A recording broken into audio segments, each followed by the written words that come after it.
Hello, everyone, and welcome back to the Red Path. My name is Brian, and I'm here joined by Josie and Ryan. And today, it's a special day. It's tier list day, and we're going to be talking it. It's been enough time since we did the unit tier list for world leaders, and we've had a lot of time to soak it in since we had the Codex drop.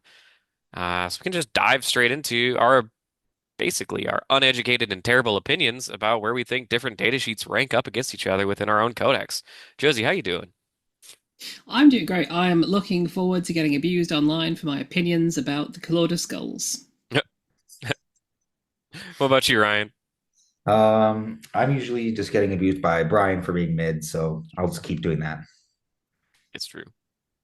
He Anyways, was guys, as Josie alluded to, these are just our opinions. We are going to do this tier list probably under the assumption that it is within the lens of Berserker Warband. It's going to be pretty hard to move stuff up and around. Unfortunately, we are kind of a mono build at the moment. Not necessarily there's only one type of list, but a lot of our codex is seen through the lens of Berserker Warband, for better or for worse. We're not necessarily advocating that's a good thing. If we do have comments to make about something being potentially really good in Gortrak or Khorne Demonkin, we of course are going to mention that. But as far as the final placings on the tier list, that will be through the lens of Berserker Warband.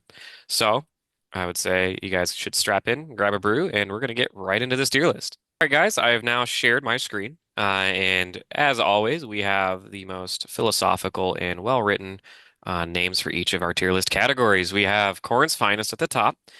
These are what I'm going to consider staples in every list. Of course, we have Daddy Staples underneath that, but Khorne's Finest is pretty much what makes our codex tick. It is all of the good stuff. It is the stuff you should be seeing in 98% of lists, unless you're really cooking. After that, we have Daddy Staples, which is, I'd say, about 80, 75% of your lists will have these, at least in one to two, maybe even three ofs. We have Situationally Saucy for our mid tier. That means that if somebody's cooking or they're trying to lean into a specific archetype, this unit could make an appearance. And then we have Explain Yourself. If I walk up to the table and I see this model on your table, you need to tell me why it's there. I'm not necessarily judging you for the fact that it's there, but you owe me an explanation for why you're running it. And then we have Sad Corn for the bottom tier of, honestly, it shouldn't have even rolled over into our codex, and maybe it shouldn't even roll over into the 11th edition codex. So with that, guys, let's get straight into it. I've been talking a lot here, and we're going to start with a model that has a lot to talk about. Obviously, we're going to rip the Band-Aid off with Big Red. Angron. How do we feel about Angron, guys? ladies first. Dad is, I mean, I would be surprised if we don't end up with him in Situationally Saucy here. I think he is solid in Warband. -1 damage is always nice. There's an awful lot of 2 damage in the game, an awful lot of melee that you want him into. He is fundamentally not very good in terms of his abilities, in terms of what he brings as a data sheet. But if you run him as a pure stat check that is a reasonable beat stick, then he's fine, and he's one of the best things we've got for dealing with what's looking like some of the big issues in the game at the minute. That's things like Gatan, things like Bulgren that he can just run into and stay there. He's quite good at gumming up stuff that can't kill him, and there's a fair bit of that around. Yeah.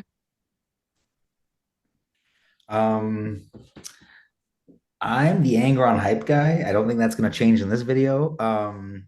I think he would be in Daddy Staples simply because in the meta that we're currently in, he's looking like a staple. Like he's looking like we need him into a bunch of different lists. Now, obviously, if we're running something specific like a Gore track, then obviously not. But in terms of Warband, I find that Exalted are very swingy in terms of their reliability to kill the big stuff.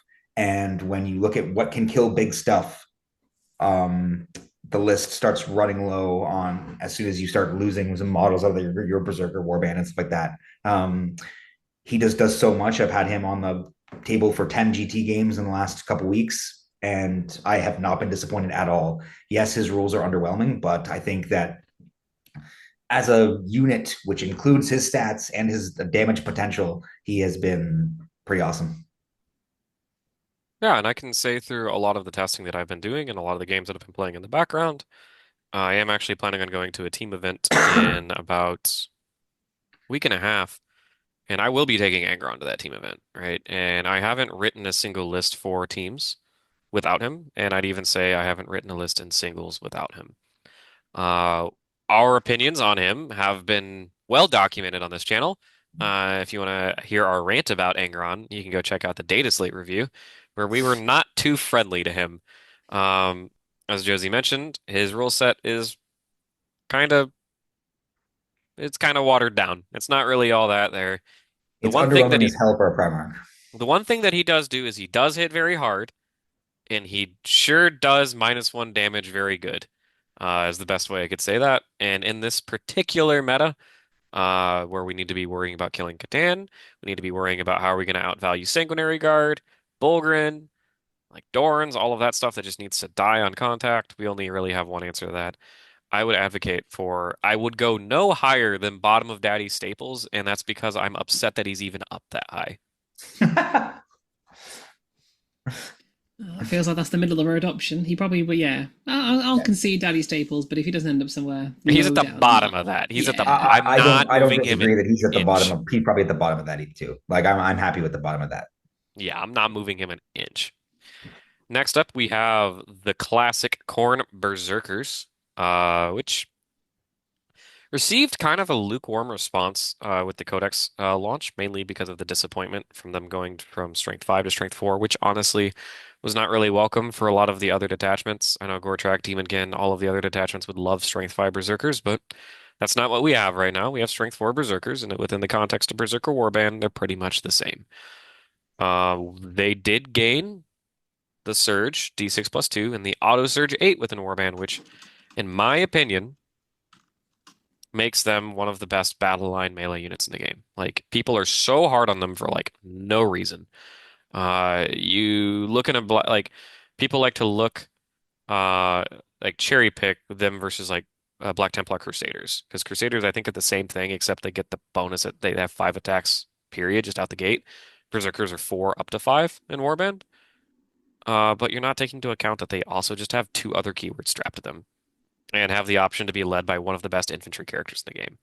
My opinion is that the one squad of Khorne Berzerkers minimum is in Khorne's finest. I actually absolutely think you're writing a list with these guys every single time. And although there's a little bit of disappointment tied to what they could have been, I think I'm good with that. I would say, for me personally, the top of Daddy Staples. I'm including them in my list every single time because of a certain other fella who happens to be attached to them, not for them. Um, I think that they're perfectly fine. I think that their cost is pretty wild for 10 marine bodies in a meta where pretty much everything hoovers them up. I have yet to be able to use Blood Surge in a GT game.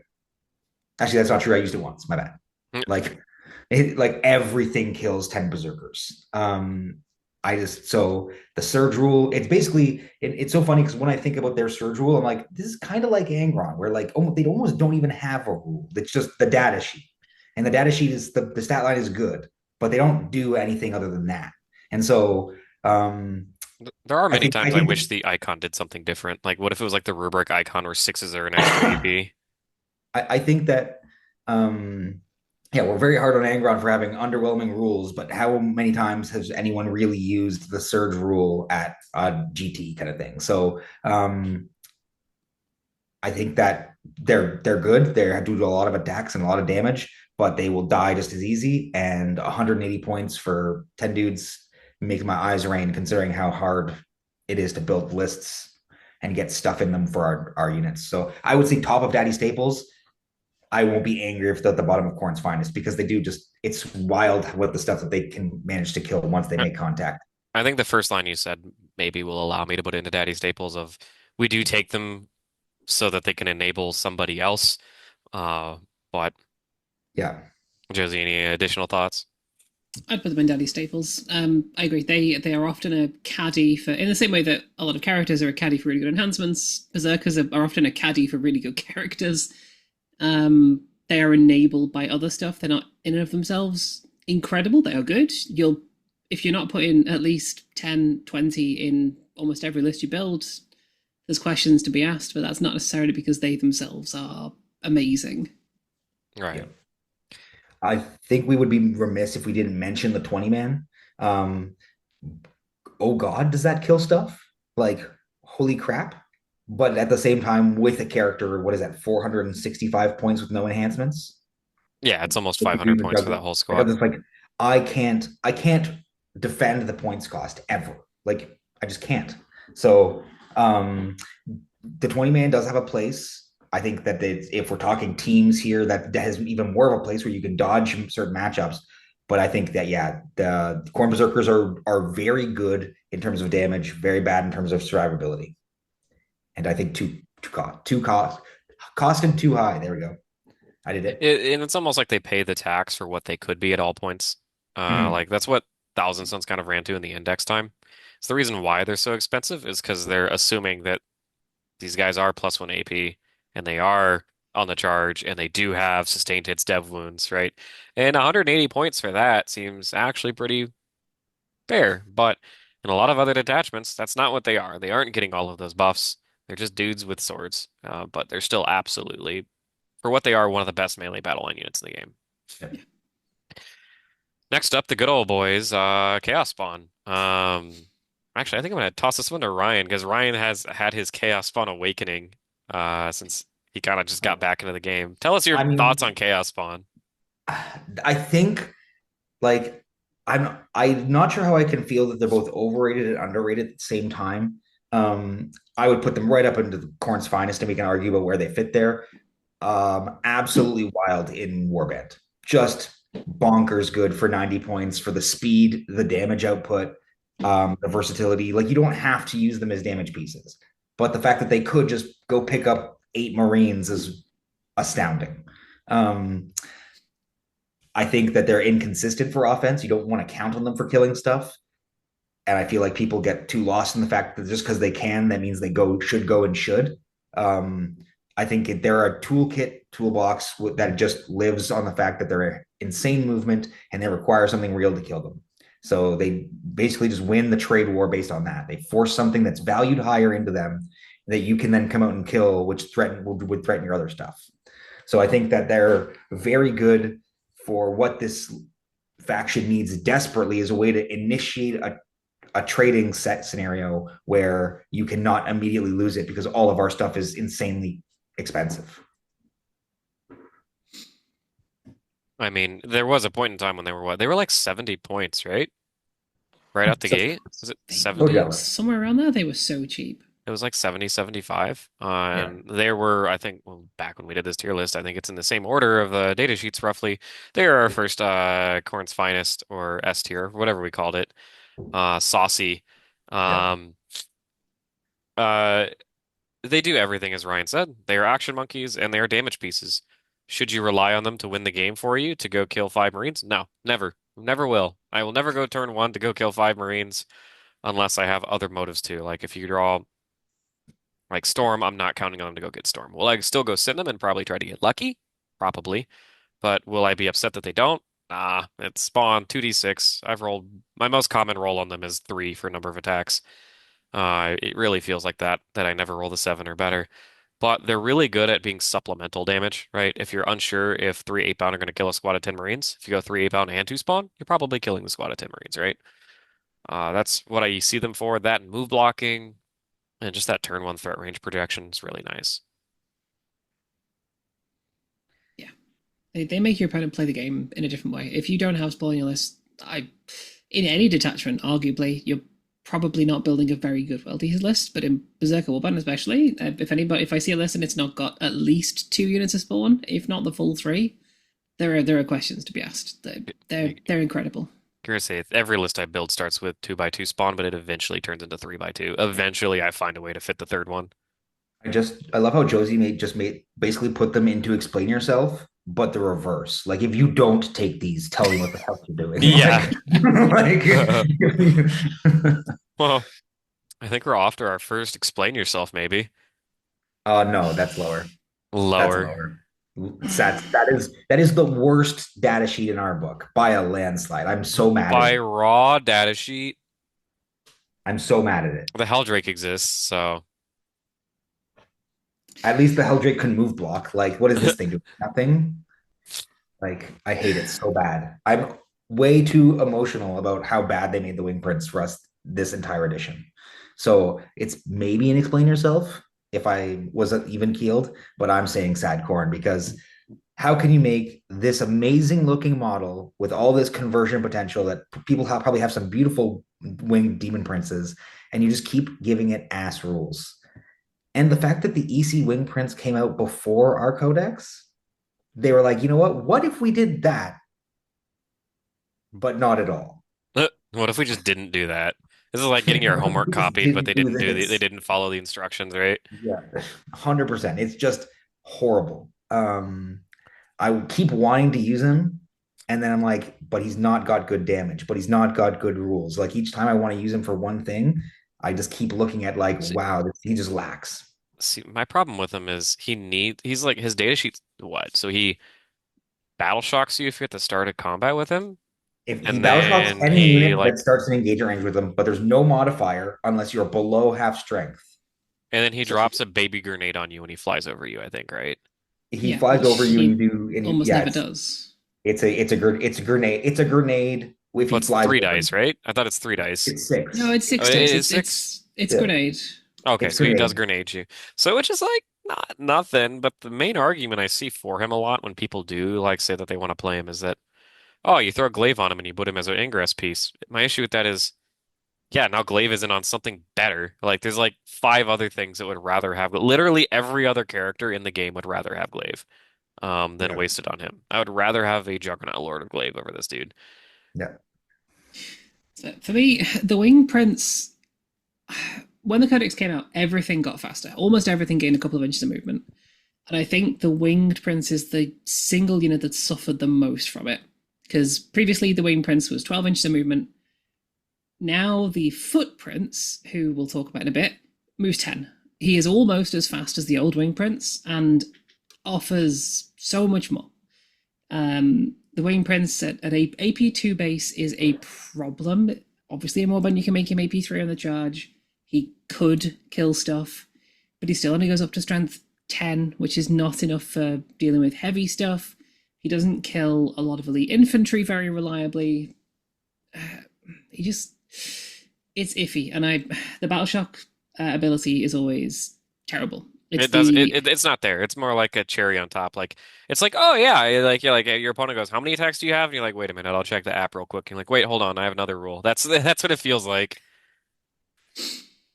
it's just awful timing. It's a battle shot. Any battle shot timing that doesn't go off until you're already in combat and you don't know what's about to happen to you is not a well timed rule. Like yeah. maybe he gets the battle shock, but if he doesn't and he's about to get interrupted into or armor contempted Yeah, you into, should or never plan on it. It's more of like, oh, I guess you can't AOC now. Like, lucky me, let me hit you with this wet pool noodle of a attack profile, anyways. Yeah. and he He's hits brutal. harder in Warband than anywhere else, and it's still See, not hard enough. It's wildly bad. Like I'm just like you need to have +1 AP. Yeah, sad corn. Get down there. I think he's explained yourself. I think you can make arguments to run him. He's cheap enough that you can take the data sheet in a similar way to Angron, but obviously much worse. He's I think 108 he's points. yeah, which is half an Angron at this Wild point. to me. you could have two winged Um, demon princes instead of Angron. I think No, he's you very can't. low down on explain yourself, but I think there is a gap between what he does and what the things that will end up inside Khorne don't even manage to do. Yeah, Anyways, I'll put it there. Oh god. I, uh, I'm gonna advocate for explain yourself. I've seen a couple builds of them out there. Again, explain yourself doesn't. This is not charity for us to say be and explain yourself. That's not a good place to be. Uh, moving on, we have the Foot Demon Prince. I love this dude. I've taken him to every single super major I've attended since the Codex dropped, and he has been nearly the MVP in every single one of those. And it's kind of sad that we've had to step away from him. Honestly, the main reason is, and it's not because he's bad. Helm going to 30 points is kind of a slap in the face. Like that's kind of disgusting to pay 30 points for that enhancement. But I'll still do it. You can't run a footprints without Helm. It makes him crazy durable because, of course, you can pay another CP and use the free strat to make yourself -2 damage with the Berserker Warband strat, which can make him like stupid durable into like the wrong things if your opponent sends the wrong things into him. The Lone Op is something that our army doesn't have access to, and he is a form of CP generation, which our army doesn't really have access to. I mean, the Mo does, but he's got to jump through some hoops. So all of that combined. And he's still a semi-hard hitting beat stick. He gets dev wounds on the charge that stuck around. He's got plenty of attacks. Like he's not gonna go kill a Primarch. He's not gonna go kill even a medium tank. He might if he spikes, but he is killing light vehicles and he is bullying 5-man Marine units, which is usually what he ends up doing. He just walks around the table cleaning up stuff that you don't want to bother going into. And like for some reason his sweep is like 17 or 18 attacks on the charge, which is like crazy with AP. So like he's really good at just walking up to 10 guardsmen, flipping them over. The amount of times that I've walked out, killed somebody's screen, and consolidated backwards 6 to an objective back into lone op, it's pretty hot with this dude. It's hard to fit him and Angron in the same list. Like points just it's just too expensive to tie up because there are other characters you're going to have in that list, and spending 1,000 points on characters when you're done is just too much. You lose out on too much stuff, which is why you've seen him fall out of lists. It's not because he's bad, it's because we need Dad right now. Uh, I need so my dad. I think we had him like middle of Daddy's staples last time we did the tier list. And he hasn't, I mean, he went up functionally 10 points, which isn't really much, but I'm honestly thinking he's almost situationally saucy at this point. I would say the bottom of Daddy Staples, and that's and below Angron. And that's no disrespect. I think the Demon Prince on its face is a better data sheet than Angron. But when I look at lists that are being run at events right now, not just mine, just like across the board, I'm seeing way more Angrons than I'm seeing Demon Prince. Um, And that's I think why I that think it may even be situationally saucy. I'm not seeing that many Demon Princes out there right now. I think that he's still good enough that like if you're building a non-Angron list, he is He the key has to part. be in it. Yeah, He is in a non-grot list. it's him or Ron. And there are even some with both. I think that he's so good that like Daddy Staples is probably he's still that good. He's just below Angron just because the meta is dictating it right now. But I think that he's that good. I told you I refuse to put anything beneath Angron up here, but I'll make an exception for you. Josie, Well, I think thoughts? I think Josie, he's yeah. Angron. I think he's Angron's neighbor in Daddy Staples. Whether he's slightly above, slightly below, he sits in the same place as Angron. You put one up on the 100%. list, and possibly whether you take him or Angron depends on your terrain set as well. So if you play on a board where you really value that lone up, he's amazing. He's absolutely incredible, even on top of what he already does. If you play on boards where you don't get as much value of that lone up, you probably want to start looking at Angron. But it's very much a coin flip on which one you want in your list a lot of the time. Alrighty, Don Husen, please close your eyes. We're about to start talking about defilers. Last time we did this tier list, if you go look up that old tier list, we actually rated it pretty high, and that was our gut check right out of the Codex, right? And that's because the Defiler has, I'd say, one of the most interesting rules in our Codex, arguably one of the most powerful rules in the Codex. It's when a unit is set up, was it set up or comes in from reserves, which I think is the That's for same thing. deployed, yeah. Yeah. You can either declare a charge immediately or shoot at it, which is like hilarious. No getting out rhinos near him. No, he'll charge you, right? Which just sounds great. But then you remember he's on a Thanksgiving dinner plate and you probably couldn't get charged anyways because you're just like slightly around the corner and he's like, ah, you're like 5 inches away, but that's an 11-inch charge. Like that's what it feels like with him. Um, Rumor has it, maybe there's a new Defiler model on the horizon. Maybe he's on a smaller base. Maybe we can revisit this discussion then. But I've only ever seen one on the table, and it was at WCW of all places. Um, but I don't think that list did particularly well.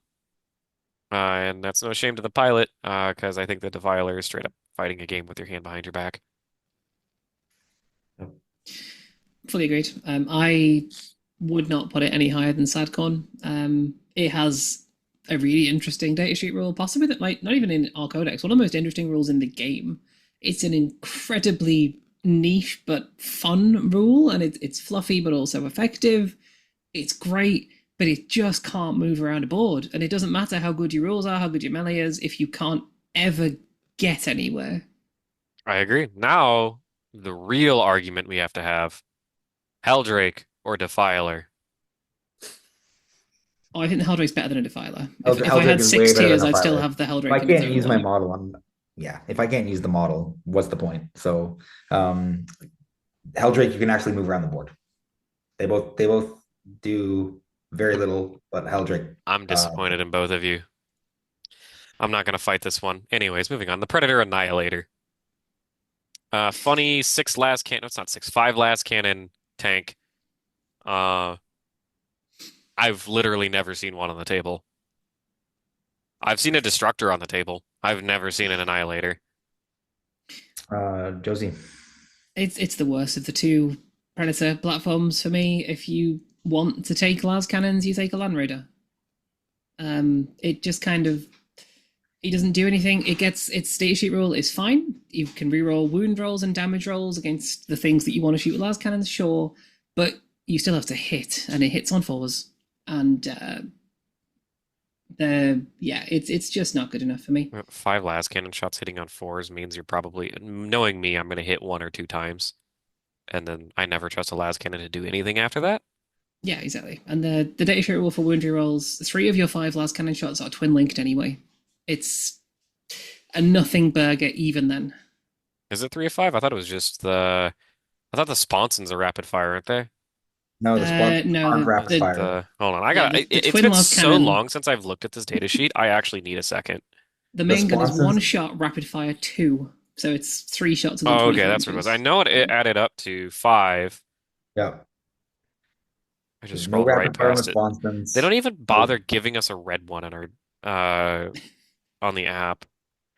Uh yeah, for some reason they didn't give the sponsons rapid fire, but the heavy bolter ones actually get rapid fire. But they Yeah. didn't give it to the las cannon sponsons. So the Interesting. issue I have with the Annihilator is that it's a fire support tank that wants to shoot other tanks, but doesn't want to be close to the action. But to get its extra two shots, which it so desperately needs, it needs to be within 24. So if you're in a shooting war with anyone else's tanks that are not wanting to get close to us, you're not in 24. Like if their tanks and your tanks are both lining up to shoot stuff in the middle of the board, the likelihood that you're both within 24 of each other is very low. So you need to be aggressive with your tank, which could mean it gets tagged or shot out by other stuff. And the Landraider just does the same thing, but actually wants to move forward with more las cannon shots. I'm putting it in sad corn. Yeah, I won't 100%. disagree. Okay. It doesn't know what it wants to do, and it doesn't do anything as a result. Yep. So now onto the Predator Destructor, which I believe its data sheet rule is it suppresses you, right? Yeah. Just Yeah, like I've never seen suppress actually matter. Have you guys ever seen suppress on a single data sheet matter? Yeah, because I run Angron, baby. Yeah, yeah, that's right. Let's go. Angron has relevant rules, guys. If your I opponent's mean, if you're in the mirror match and your opponent has Predator Destructors and you have Angron, joke's on them, right? Uh, it's not nothing. I mean, it has a lot of shots, especially if you're running heavy bolters on it, because I believe the autocannon also has rapid fire, and then the heavy bolters have rapid fire too. So you're just dumping like 10 heavy bolter shots into somebody with sustained hits, and then the autocannon with, I believe it's rapid fire four. So you're it's getting rapid fire like six is 10 shots. six?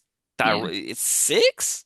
four shots um, base, rapid fire six. So you yeah, put 20 AP1 shots downfield. It's fine, and then you just throw the Havoc launcher Yeah. into something you want to suppress. It's It's not. a fire support vehicle that does fire support. It's okay. It's It's actually okay at that, and I feel like it's actually pretty good at clearing screens.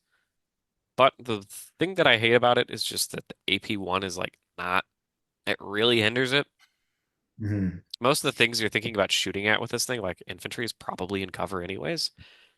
And you're Could you hitting on imagine? fours with like 20 shots. You're probably not even killing like a squad of 10 guardsmen, especially if they're like, they took the take cover order and they're in cover and they're just like functionally on like 3-ups or 2-ups. They're in recon, they're functionally on 2-ups. You're just not killing anybody. Could you imagine if the Predator had the index rule for extra AP when it tried infantry with 20 shots? Oh yeah, it'd actually probably be, Whew. I don't know if Whew. it would be like Daddy Staples, but It would still be it'd like probably be a situational very saucy, but saucy. it would still be fun. Um, as of now, I think that's an explain yourself scenario. I don't think it's quite at the level of the bottom three. Um, It's but miles better than the Winged Demon Prince. I agree 100%. I think you guys put the Winged Demon Prince too high. So, Well, we can't have the whole tier list be Staples and up and then sad core and nothing I else in mean, between. But if that's what the Codex dictates, that's what the Codex dictates. Um, yeah, I think it's above the Winged Demon Prince. Yeah, I think this comes pretty high up in explain yourself. I don't think it makes it into saucy, but anybody who's running it will feel the need to explain it if anybody knows anything about World Eaters looks at it. But it can be explained. You can make yeah. cases for it. It's fine. 100%. All right, moving on to 8-bound. Both variants, we have regular 8-bound up first. I'll refer to let's go to Mispossessed Slaughterbound first. Do it. A-bound are incredible. Fundamentally, the data sheet rule is amazing. They've got a great number of attacks in Berserker Warband. In Warband for a CP, you run in with 135 points worth of guys, and you just dump 18 attacks at AP3, damage 2, hitting on 2s, wounding on 2s. You will rinse whatever random marine unit you decide to run them into. That is a great trading piece in the mid game. Once the chaff is gone, you run 8-bound into whatever you like, and you wreck face. And they have Scout built in, which makes for some saucy plays in Possessed, in Goretrack. I especially like scouting them directly into Landraiders. But there's cases to be made for them in any detachment in the game, which I think puts them very high up in whatever tier they end up in. And I don't think you can beat them for that. They are still slightly squishy. 3 wounds, T6 shouldn't be squishy, but it is in today's game. If anything, with good shooting gets a bead on them, they will melt. But usually you're using them to clean stuff up or just to put them in the right place to put that aura on other stuff. Like everything likes getting +1 to hit. Yeah. Yep. I mean, she said it. Like, I've had one of these, like, go pick up a tank. Like, it just, you walk forward with It- 18 strength 10 attacks with sustained that's killing a Rhino. Yeah. AP. I picked up a Chimera. Like, I picked up a Chimera, and the dude was just like looking at me like, what do you mean it? What do you mean? Like, You said these are my favorite one is they're like because when I'm describing how my list works at the beginning of the game because I usually have Exalted and A-bound in a list. I'm like, yeah, so these are the anti-infantry ones and these are the anti-tank ones. And then they get charged by A-bound and they're like, these are the anti-infantry ones? They're like I was like, wait till you see what these ones do, the Exalted. Uh they definitely suffer from not having access to advance and charge though. I've seen many times on a lot of layouts, like they can like if you're on a bad layout, you get you trapped. really feel it with 8-bound, right?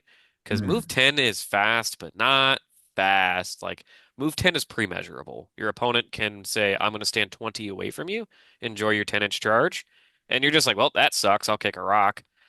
Berserkers are like, no problem. Like cracks knuckles and bangs the 6 on the advance and moves 17 inches and they'll still get you 20 inches away, right? Um, if our advance and charge strat was anything, I really don't think it would make the detachment crazy stronger. It would just diversify the builds and strategies. I mean, it would just help the Angron problem and help the A-bound problem so much.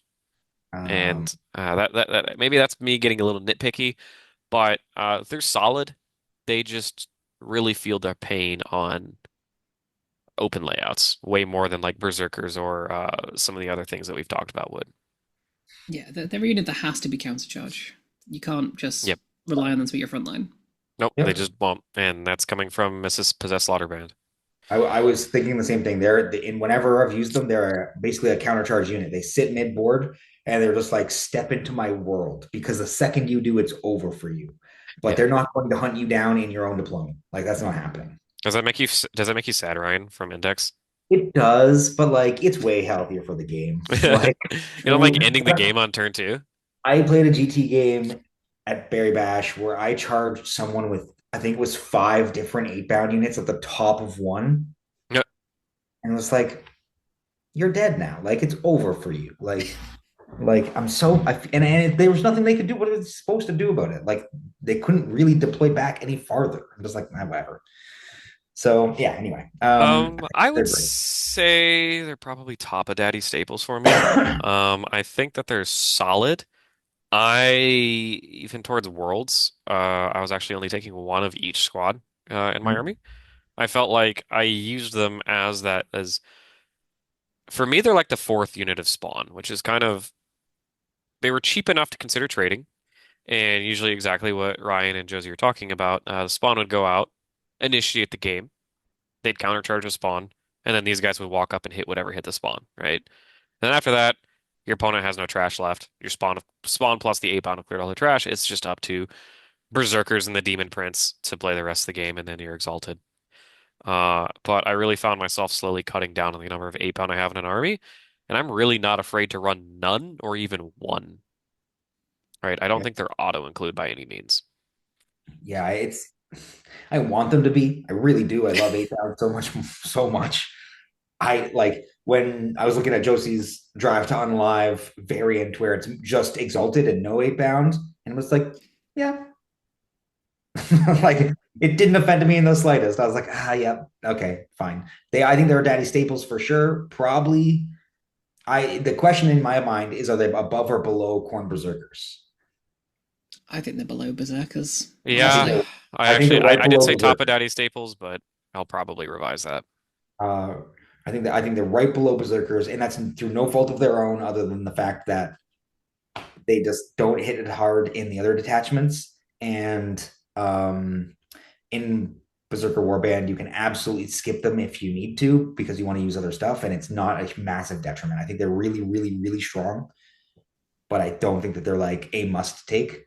Whereas for reasons coming up, a unit of Khorne Berserkers is probably a must take. Yeah. Um, So next up to their cousins, the Exalted 8 bound. Unlike the regular 8 bound where I'm okay with running one to none, my safe spot with 8 bound is usually two. I think two is like the safe spot to be in, but I'm okay with 0 to 1. Exalted is one or bust for me, right? I won't have typically, sometimes you can see a build with two, but I'm never writing a list without one in Warband. And that's a lot of trauma that was caused by Knight players a few months ago.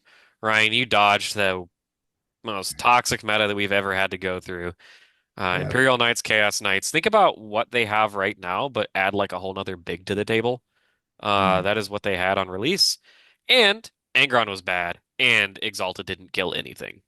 yeah. Uh, so Yeah. we were all just stuck sitting there like, dang, I really hope I roll lethal sustain and Kharn gets there. That was pretty much all we had. 10 GT games in, and they are probably my least favorite unit in the list that I know I can't take out. Uh, Um, they hit on threes with in Warband 15 attacks, and then they wound on threes with roughly 10 to 12, depending on sustained attacks. And you're like, oh boy, I hope this thing doesn't have an invuln. Like it's so they're so inconsistent. They've swung down so many times for me. But I know I can't remove them from lists because realistically, at present, we have a kill big things problem. Um, in my opinion, anyway. We really need to like focus down the big stuff, and there's only a couple units that can do it. They're one of them attached to a character. And so I think they're a staple at the bottom. Not the bottom. I mean, in the middle to bottom. I don't. They could be above Angron. They could be below Angron. I I don't. I I don't would like put them them as much as above I like Angron Angron. because you're going to at least see them in every list, not Angron in every list. Fair enough. I think that that's probably fine. I would put them. I would put them below 8 bound just because I dislike dislike them. I think they're more the caddy for the other guy that does the job. It's similar to the Berserker problem in my mind. But I think that they 100% are a staple unit that we have to take right now. Gotcha. They also have that reach that A-Bound don't have because they got Deep Strike built in. So in a lot of the time, you're going to start them in Deep Strike and threaten Rapid Ingress and stuff. And just having the threat of them in the sky makes your opponent play the game differently. Because in a similar way to what A-Bound can go into light vehicles and just randomly rip them up, your Exalted similarly can just drop in and pick up a whole bunch of Marines. You can make them AP4. They've still got 15 attacks. They hit on threes. At strength 10, doesn't matter that they're anti-monster, anti-vehicle 3 up. They're also anti-infantry 2 up when they're on strength 10. Your opponent has to respect them, and it makes them play the game differently. And anytime your opponent is wasting time, wasting board presence, screening out a rapid ingress, is time they're not dealing with the 3 units of spawn that are in their face. I agree. And then, I mean, right now in this meta, you're going to be pretty hard for us to convince me to not play Glavebound plus 3 Exalted, Yeah. just because it's the most reliable Satan killer we have access to. Mhm. That one unit, which Satan are going to be everywhere. So you better. Glaive got nerfed. The Slaughterbound got nerfed. We still have to play him. Same reason why we're playing Angron right now is because we are in a stat check meta, and they are our best answers to that. I think with all that said, I'm comfortable moving them above 8 pound. Um, the deep strike tech I totally gapped on while I was talking. And one of my favorite plays into new Blood Angels is just having 3 of these guys, no Slaughterbound attached, in deep strike, and being like, go ahead, leave your 5 intercessors on the back home. Yep. Yeah, you better Now put they something have else back there. now they have to leave something. Now they have to leave something very real back there to defend. And Blood Angels have just as few units as we do for the most part, and they don't want to do that against us. So yeah, Yeah, I think the flexibility puts them above 8-bound. I don't think they're above Berserkers. I think I agree. Exalted are probably a one of in every list. Arguing for more than one is difficult, whereas Berserkers you can easily argue for 2, if not more. All right, moving on. We have the Slaughterbound up next. I figured since we were talking about the 8-bound, we might as well bring the discussion up for this dude. Um, at the Codex launch, he was received very lukewarm. He has basically an irrelevant ability, which is if he is attached to a squad of 8-bound and or exalted 8-bound, and there's this model missing, you can replace it. The issue with that is it's not very often that you have 8-bound models surviving more than an entire activation of something into them. Usually that means you have to invest -1 damage, which means your opponent really didn't run the math that well. They had no choice. They low rolled, right? He's like a scam farmer with that, because then you get like an extra like 4 inches of movement out of your squad too, which is really neat. And then he had like the once per game he powers up. But the one thing that he really did bring to the table is that he was a character that's able to go through walls and can hold enhancements. That's pretty much all he had going for him. And that's kind of all he has going for him now, other than the fact that he can attach to Exalted and turn into a 4 damage monster with Berserker Glaive. Um, at the beginning of the Codex frame, Ryan, I was running 2 of these dudes, one with Favored and one with Glaive at the very beginning.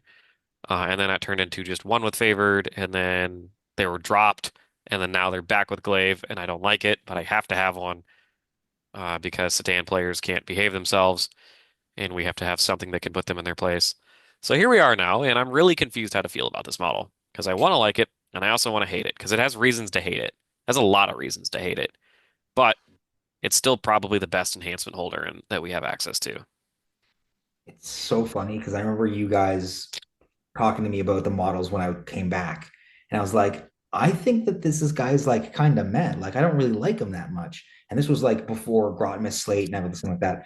And I was like, for 100 points, that's just too much. And your guys are like, he's 85. And I'm like, what? Okay, that's a little different. Josie's like, yeah, he's awesome. And then 2 weeks later, I prophesized doom upon us all. And now he's 100 points. And I'm just sad about it. Um, I don't know, man. I think that when you look at his stat line 6, 10, 2, 2, and then you see what he is with Glaive attached to Exalted, and it's 11, 12, 2-4. You're like, whoa, there's how? Like, where did we go here? I think one of them is a staple. I don't Yep. know where in the staples. One of them is a staple. The end. Whether it's for an enhancement, whether an enhancement in any army, pick one, and one of these guys you want him running. A staple in almost any of them. Uh, Um, we griped about it in the data slate. Him going up, he's paying for the glaive tax right now, yeah, which sucks for all of the other detachments that don't have glaive. Really is paying for that tax because without glaive, he kind of he's hits dead. like a wet noodle. He's Like dead. I looked at playing him in Warband or not Warband, Khorne Demonkin holding the banner enhancement, which just powers up all the bloodletters around you. It gives them access to your blessings, which is like neat. And I was like, oh, yeah, he's a cheap little enhancement holder. Nah, he's not cheap anymore, right? He's like 80 points is what I'd consider like cheap. And we've hit the point where like he's an investment to bring, and bringing multiples of him, unless you're playing Slaughterbound where you're like kind of required to, I'm not really interested in. But one is absolutely a staple because of that ludicrous profile Ryan just listed off. Yeah, I think if you'd asked me about this data sheet a month ago, before the points changes, but after he got the strength buff in the previous balance slate, I'd have put him. I'd have been arguing for Khorne's finest. I almost every list I was building had at least two of this guy, if not three. But just because he was cheap damage, and cheap damage is good damage. He's now not cheap damage. And I think he goes back to being a decent beat stick with who carries great enhancements. And if you've got a great enhancement, you run one. If you've not got great enhancements in your detachment, you probably don't even particularly look at this guy. No. Like you're like, hey, I need somebody to hold favor to Khorne, and I don't want to pay for a Lord on Juggernaut because I'm not running 20s. This guy's there for you. That's like it. Or you have, yeah, you're building around investing into glaive bound combo. Yeah, there's that. So he's probably in Daddy Staples. He's definitely in Daddy Staples, in my opinion. I I think he feel is. kind of bad putting him above the Demon Prince, but he sees more play than the Demon Prince. It makes me so sad where the Demon Prince is right now on Yeah, this. I would put him in maybe in the middle of the 8 bounds, like in the meta right Yeah, now. because there is that whole argument of I'm comfortable playing 0 8 bound, but I'm always playing one Exalted with Glaive bound right now. So I will give him that spot over regular 8 bound. I think I don't think that personally. I don't know if I would take Exalted without him. In my opinion, he's there. They're You there can to you can make definitely get him. away with it. You can definitely I get think away you with it. can. I might not. I'd be like, you know what? I'm just going to invest in other stuff. But I think that they're comfortable there. Like in Gore Track, you run one or two, Josie. Just the one. But at the minute, he's got a good brick of six guys to run with. And weirdly, you actually occasionally get to res a model, which is Hmm. horrifying when that actually Yeah. happens. Oh, the despair in my opponent's eyes when they low roll and only kill two and like leave the last one at 1 wound, and I'm like, you about to find out. You about to find out.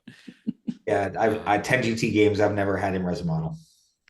But next up, we got the Forgefiend, which I think is going to probably be our first situationally saucy, if I had to guess. We were initially very hot on this model on release. It was 140 points on launch or 150 points on launch? It was 150. 150? Yeah. It has an insane amount of firepower that comes out of this thing. The issue with it is it's not great in shootouts. It's not a shooting piece. Anybody that thinks this is a gun platform that's going to let you sit there and bully somebody from across the table, that's not what this is, right? This model is there to support you in the middle of the table. It's there to pick off a screen. It's there to do chip damage to a vehicle you're trying to crack, maybe kill the vehicle. Sometimes it just punches up like that.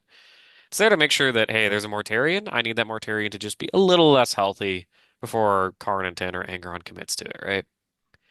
170 points now. It's a steep but probably fair cost. I don't know if I would advocate for it going up anymore. I mean, at 150, it was insane. I know Jack Harpster was advocating for running three at one time. Uh, two or none is where I'm comfortable with it at.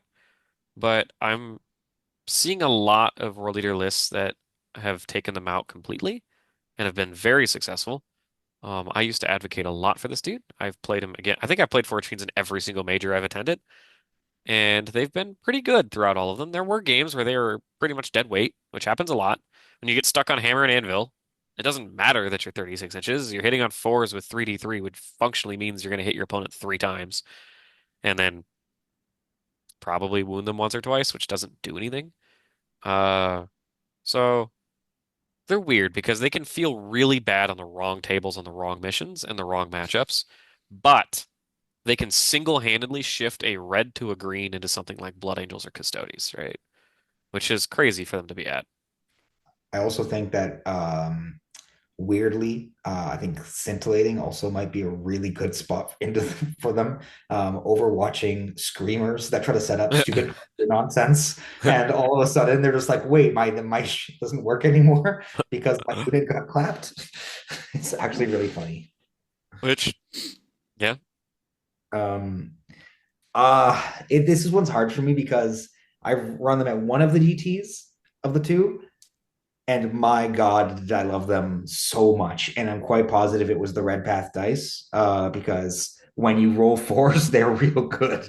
Um, they just Like, roll fours. But then I ran a second GT and had the same result without them.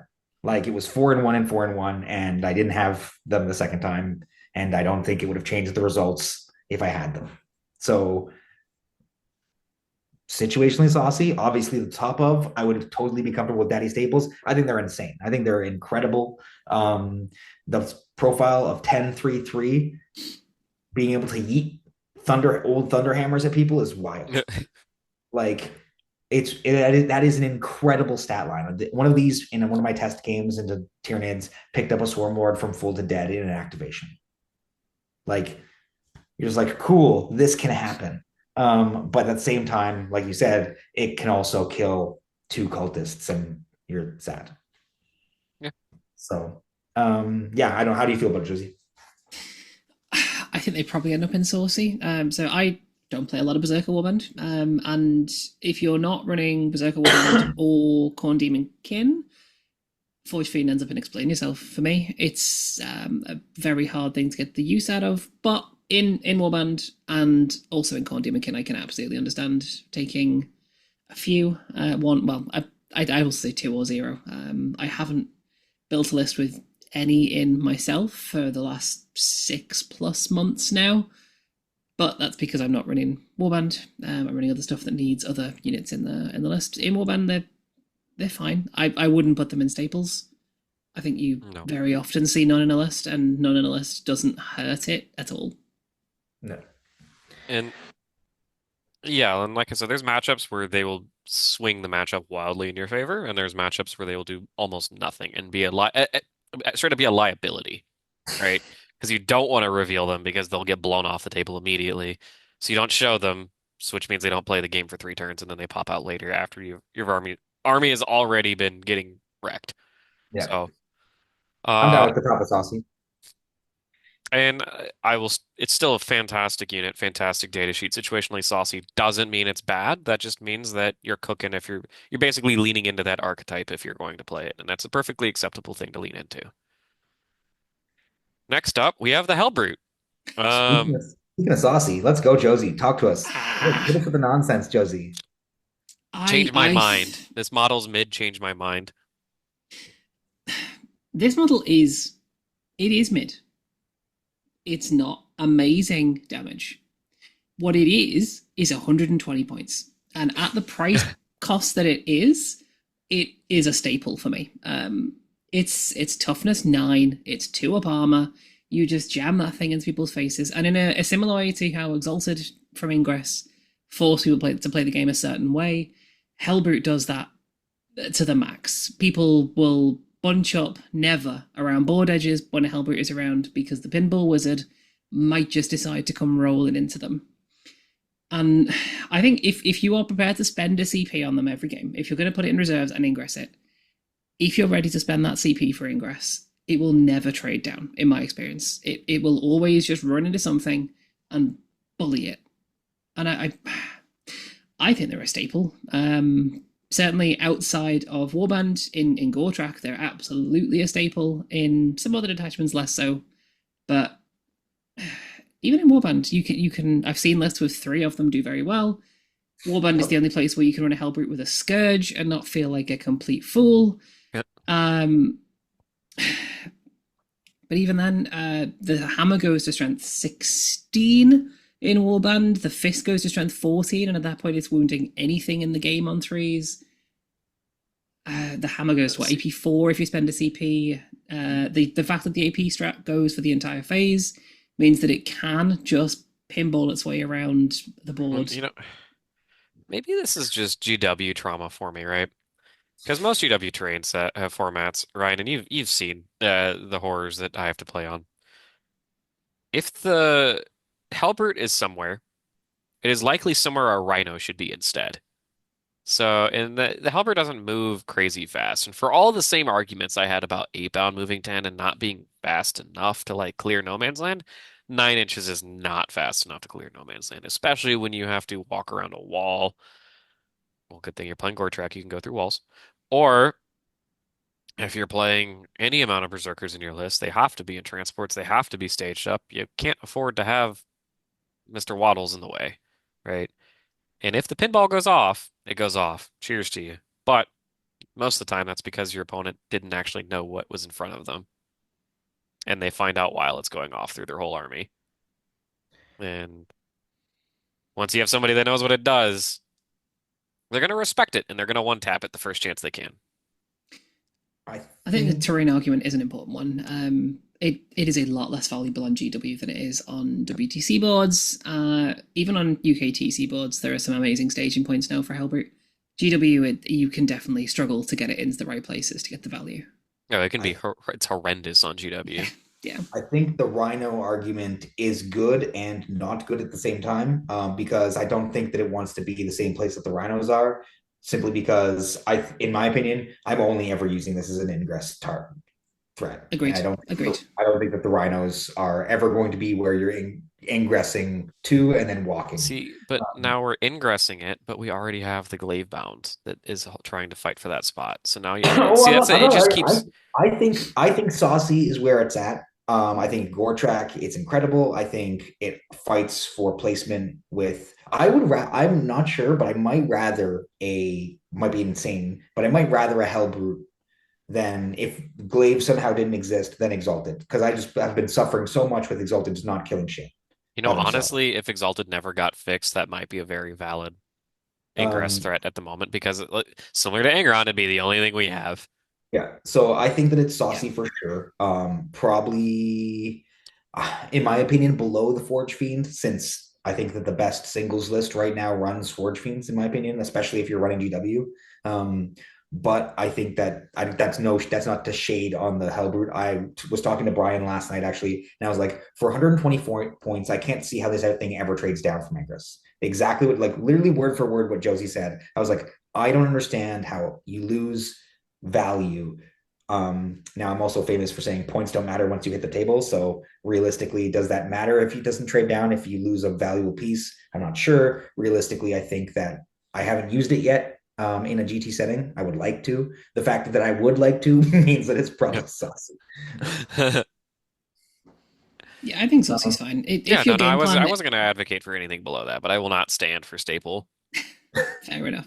If your game plan is, I want 2 ingress pieces in this game, and Warband often struggles to find the CP for 2 ingress pieces, which is another issue for it. But if you want 2 ingress pieces, you probably want 1 brick of Exalted with the glaive and 1 Helbrute, because I think the second brick of Exalted is too expensive. I think that the Helbrute is a great exclusion to the rule that we talked about at the start, where everything here is through the lens of Warband. That's the piece that's great in some of the other lists, especially Goretrack, where it can walk through the walls. Which is one of my main issues with it, is because if it can go through walls, you can now stage it in different spots you normally wouldn't. I also on GW you have the house. Kind of. The house is like dangerous. Yeah. It's so dangerous. I also really appreciate that we're done with the Helbrute, that we could have that discussion with straight faces for that long about the Helbrute. Do you remember when it was true. like, it's playable? Do you remember when it was like, oh God, what is this thing? So I'm happy for it. I'm very happy that it doesn't waddle 6 inches anymore. What do we got next? Invocatus. Oh, What my a fall from grace, Lord right? Avocado. Okay. The most successful I've ever been at a tournament ever was the Nova Open, and it was with Lord Invo in that list. And Ryan, this was like, what, in September of last year? So not that long ago, I played Lord Invo. It's seriously, this is before they fixed the Exalted 8-bound brick and made it actually work. I was using him plus 3 8-bound in reserves because I was like, hey, here's 30 damage to attacks just on Ingress, like just dropping that on people's heads. It was actually really good. Invo is actually pretty good, but he doesn't do anything, right? Like, tell me what he does. Like, not rules wise, but tell me what his role on the table is. Because he doesn't Uh, have one. his role is to mess up your multi charges by accidentally killing a unit of Stop Eldar on it. the Stop it. charge. Oh my God. Stop. Too soon. Look, I agree. Previously, you could run him with stuff and you could run him as a damage piece, or you could sit there with his 2-up armor save in the index and just be a first wave. With a 3-up armor save, he doesn't do that anymore. He doesn't have enough damage to threaten stuff. You could run him as a solo piece from Deep Strike, but even then, that's that was like okay. It was how many 110. points is he now? 110 110. for threatening your opponent's backline, making It's them not scream it's not is that bad, but it's it's not fine, but yeah, but we're back to that argument of I'd rather ingress a Helbrute over him right now. Right? yeah, for 10 points more. Which I would Yeah, rather Ingress Exalted over him right now, or over a Helbrute right now. So like in terms of the tier list of Ingresses, he's at the bottom, right? And yeah. then for starting him on the board as just a Scout 6 beat stick, he's okay at it, but like we're not in Index, we were starving for that, right? We did not have early game skirmish. We had the 5-man Berserker squad, which the RP2K patented. And then we had the Invocatus solo running around, and then we had the second squad of Jakhals. That was it, right? Which was not great. It was functional. It let us be functional on the opening stages of the game. Now we have Chaos Spawn. Not only are we functional, we're probably the And best in the Goremongers. game at it. Yeah, and Goremongers. We're probably the best in the game at it.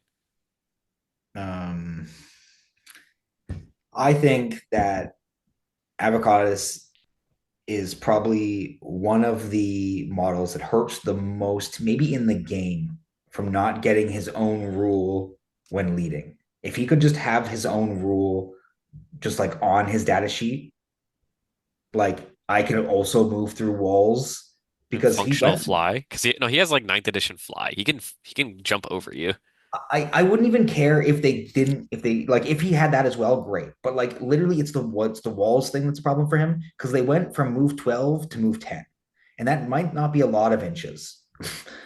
But But it everything is else got some faster, inches. and Yeah, Juggernaut's well, got slower for some that was reason. really weird that he got slower too, right? I Like he really got expected him to slower, be he like a got less. 14-inch moving dude.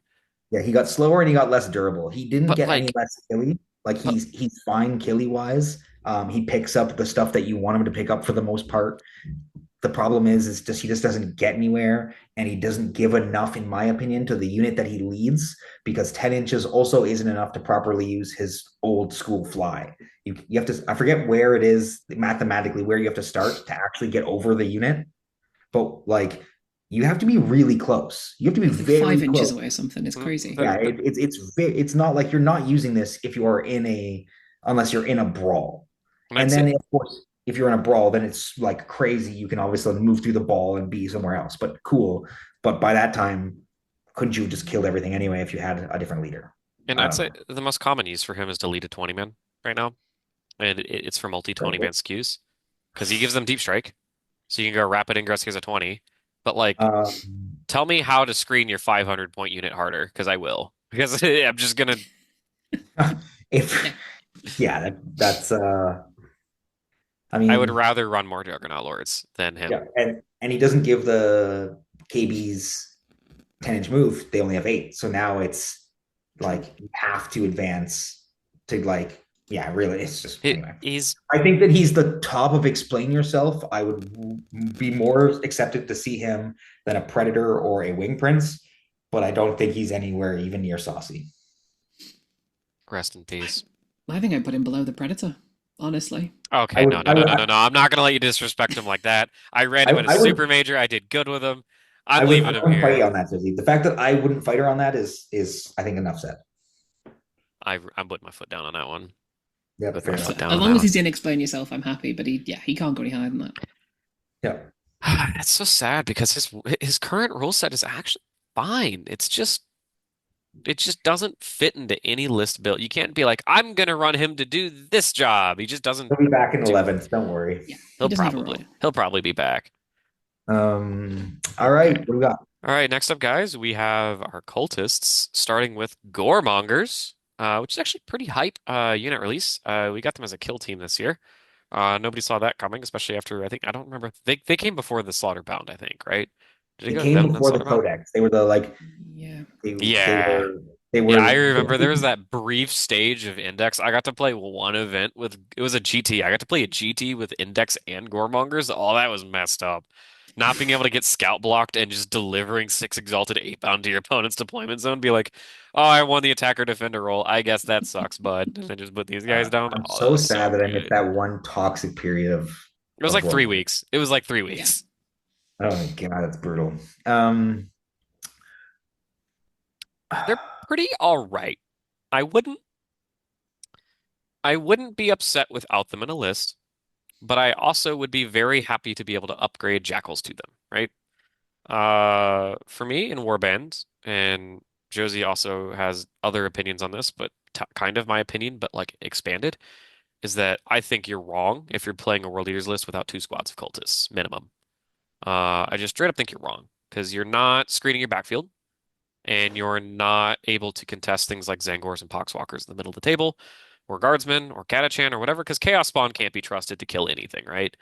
Jakhals can. Jakhals crack, right? Goremongers are just Jakhals, but with Lance, right? It's even better. And they move faster and they have a reactive move, right?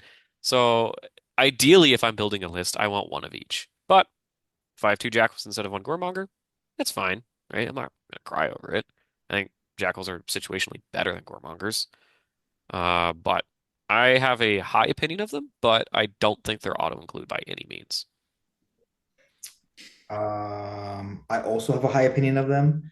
I start every list building with 2 times 10 jackals, and I'm just praying that I have the 10 points to upgrade them. I pulled off a absolutely nasty play in one of my GTs where I charged a unit of Thunderwolf cavalry with a couple different units. Um, with the intention that that was enough to kill them. I charged around the back of them with Goremongers and killed the Thunderwolf cavalry. And then my whole army is basically standing there waiting for the Space Wolf player to come crack me back. He steps closer, and the Goremongers reactive move and move block all of his stupid stuff. And he's like, "Oops, like what do I do now?" And I was like, Oops. "Here's my stupid unit of cultists that just single-handedly win me this engagement." Like, um, they are 8 bodies instead of 10, so there's slightly less screening space than Jakhals. But I don't think you need full 20 mans to block out your backline. 18 is more than enough. I've done it a million times. Well, you can get away with 10 in one Slaughterbound. Like usually one extra base off into the corner, and then the 10 is enough to screen a whole backfield. I think that I think the Gores are. It's tough because I want to say staple. I want to say there's because they're good enough for it, but I don't mean when I say a staple, I mean the staple is the second unit of cultists, not the fact that specifically Gores. Yeah. It could be Jakhals, and I don't think that the Gore toolkit by itself is enough to be like a staple. I think that it could be the top of Saucy or the bottom of staple. I'm really happy with infiltrate, but I don't use it as much as like for an aggressive tool. I use it to change deployment layouts and get behind terrain pieces and stage and stuff like that. I'm happy with them. They don't blow me away. Their damage is always surprising, but they don't blow me away. Josie?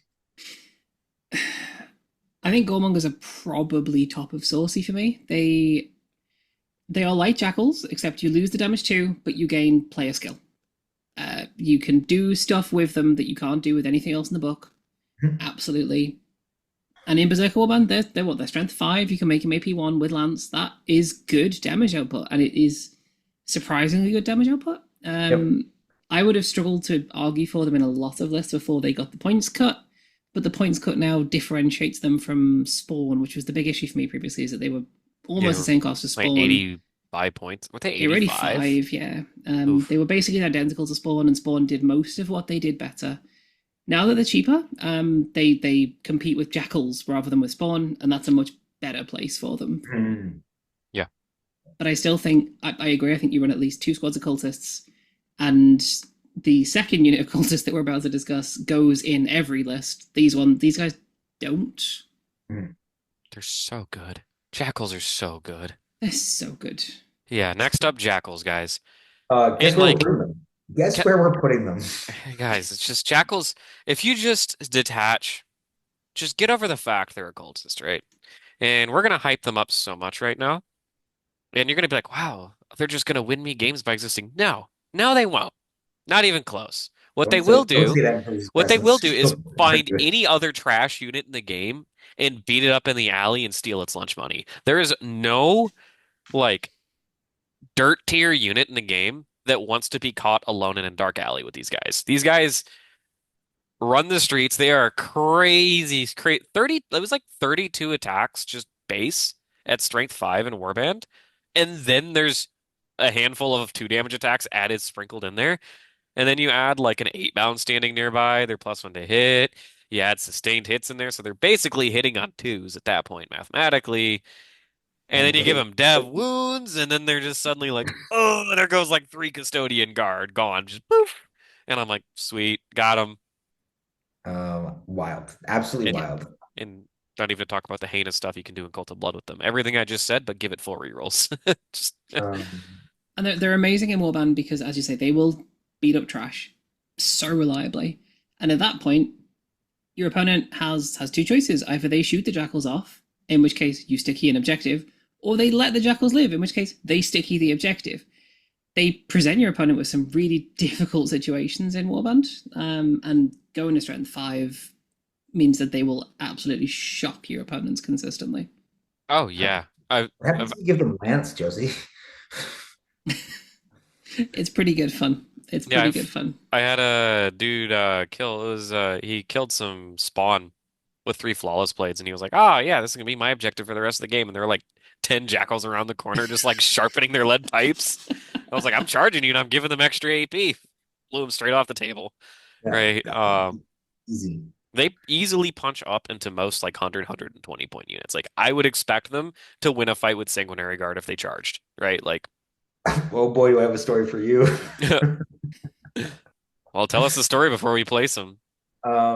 They, I had Blood Angels at the GT, and Sanguinary Guard were behind my back line. They charged the Sanguinary Guard, failed their charge.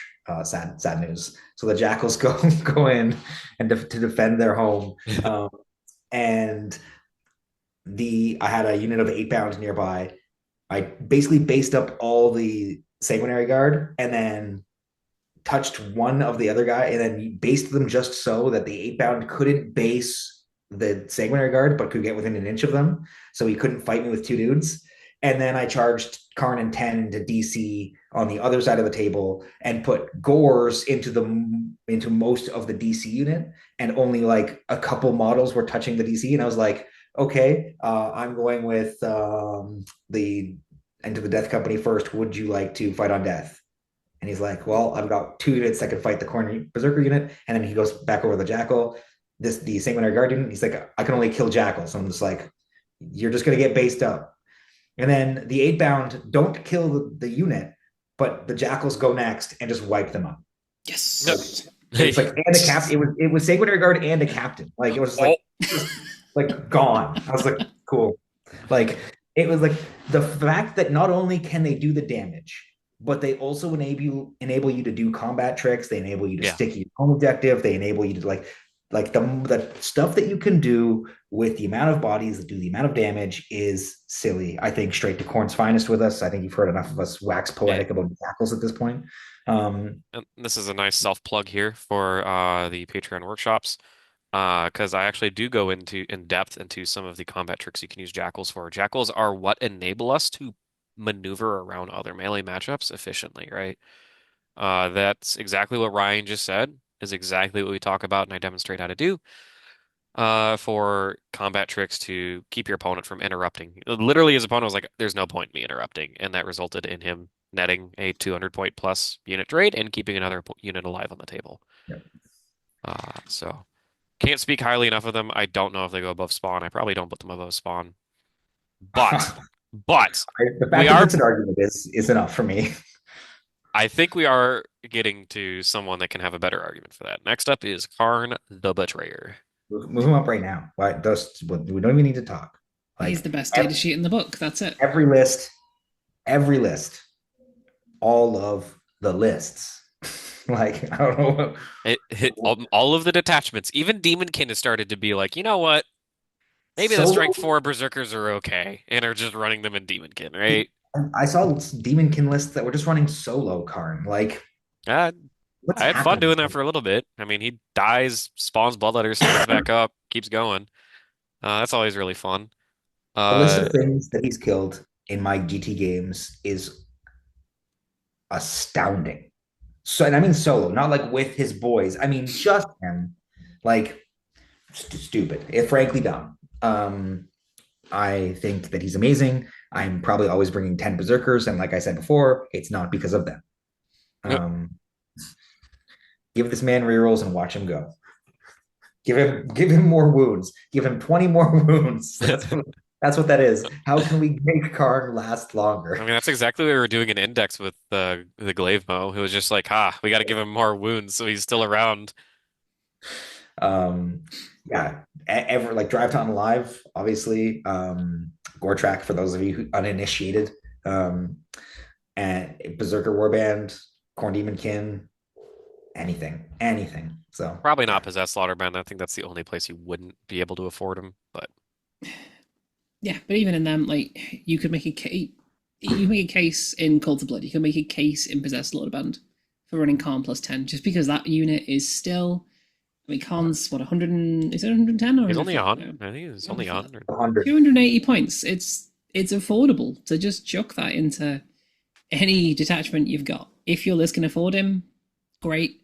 But even outside of the two detachments that are specifically built to not cater to Kharn, you run him every time. And then in Every single Warband, time. I mean, Strength Cool. 9 is such a big breakpoint because I remember like, was he in Strength 5 before? You Where he strength was five before si going. where he was He 6 that strength went up to six going to 7. seven. It was only plus one. And I It was was always strength really six. sad because like, oh, he doesn't win Marines on 2s. And now it's just like, oh, well, he does that and he kills Rhinos by himself. Um, Yeah, and a small plug for Gortrak on that one. Strength 7 with Lance means he wounds the big stuff on 4s and you run him into big knights, and reliably Kharn plus 10 deletes Canis Rex. It deletes any knight that hasn't got a 4-pin run, and that is a hilarious thing to do. It's amazing. Well, Josie, this one's all yours. You get to take it away with the Landraider. Okay, we are talking with a Warband head on. It's not going to make it into. I don't think it even makes it into staples. In Warband, in Gortrak specifically, it goes into staples. In Possessed Slaughterbound, it goes into staples. Outside of that, it is 8 las cannon shots that are bolted onto a T12 turret platform. It can hold 8 bound and keep them alive, and 8 bound do like to be kept alive. I think it's saucy. Probably fairly low down on saucy, and you could make an argument for it to be top of Explain Yourself in Warband. There are a lot of terrain sets where it struggles to move around the board. It really benefits from move through walls in Gortrak. Outside of that, it can struggle to get around. But it is a tough platform. Your opponent is not going to want to deal with it a lot of the time because there's so much more pressure in a World Eaters list that means a Landraider is just not worth it a lot of the time. But it's 8 last cannon shots. And at that point, you start to think, okay, well, maybe this. I still probably don't rely on it to kill anything, but I can point it at stuff and sometimes it will die. Yeah, if you just roll 6 hits, you're like schmoving, right? Like, Yeah. And your opponent has to play the game as if it's going to roll 6 hits. That's the thing. Like, a Landraider is another one of those units that warps the game around itself. And usually that's a good thing for you. yep. Just like I said with the Annihilator, that like the Annihilator wants to sit back and not get tagged and survive and shoot its 5 last cannon shots. and it won't get to shoot 5 cannon shots because it's not within rapid fire. The Landraider wants to move up and deposit a group of angry men and will then get its 8 cannon shots. It's tough enough to be able to survive the middle of the board, whereas obviously the Predator is not. And I think that it's really just strictly the better shooting platform. And the only thing that holds it back is usually terrain. um, and so on stuff like WTC, where some maps you just literally can't get out of your deployment zone, very sad. Um, and even in I, Warband, it has 10 attacks, hitting on yeah, threes. and strength like 8 or something. 8 to Like it doesn't. 10. Yeah, it's gonna be Yeah, strength 10 with 10 attacks. You have 8 bound just standing next to it. It's hitting on twos, sustained hits. You're like, bye, cultists. You know how many I Eldar Aspect Warrior squads I've run over with rhinos just for fun? Like, I killed full health Lamardis with a Rhino yep. because of AP. Like, imagine what you could do with the Landraider. Like, you're No, just that's like, all funny, but in context of Warband, I would put it at the bottom of situationally saucy or top of explain yourself. yeah, it's probably below. I want it to be above the Helbrute. I don't think it is. It's below the I don't Helbrute. think it's above the Helbrute. Yeah, I think it's below the Helbrute. I just Yeah, love Landraider so much. I want it to be, but it's not. I think it is saucy. It's a thing that you have to. You're making sacrifices in your list to put a Land Raider in it, but your opponent looking across the board at it is going to be scared of it. You're not going to have to explain yourself when you put that thing down. Yeah. Well, you might have to explain yourself for this one, Josie, because honestly, I'm asking you right now to explain yourself. Gorn Lord of Skulls. Okay, Lord of Skulls is one of the best things to put -1 damage on. It's got that going for it. It's got a lot of wounds, but you know what else has a lot of wounds? Angron does. Um, Lord of Skulls has an awful lot of shooting, which is great until it is hit by any minuses to hit, at which point it does approximately 0 damage. Um, like you don't expect the Lord of Skulls to kill a Rhino in shooting because it smokes, and that is not a good place for a 505 point platform to be. It is very fast. It is very killy. It hits really hard. You can run it into Catan, except you can't run it into the Nightbringer because half the time you don't kill a Nightbringer and then it dies. You can't run it into a Void Dragon because half the time you don't kill that and then it dies. It can bully some of the meta threats that exist. It is extremely difficult to position correctly on a lot of boards. I ran this at Deg Doom last summer, and I think on average it left my deployment zone in turn 4 because it can't play the game early. If you move it out early, it dies every time for very little gain.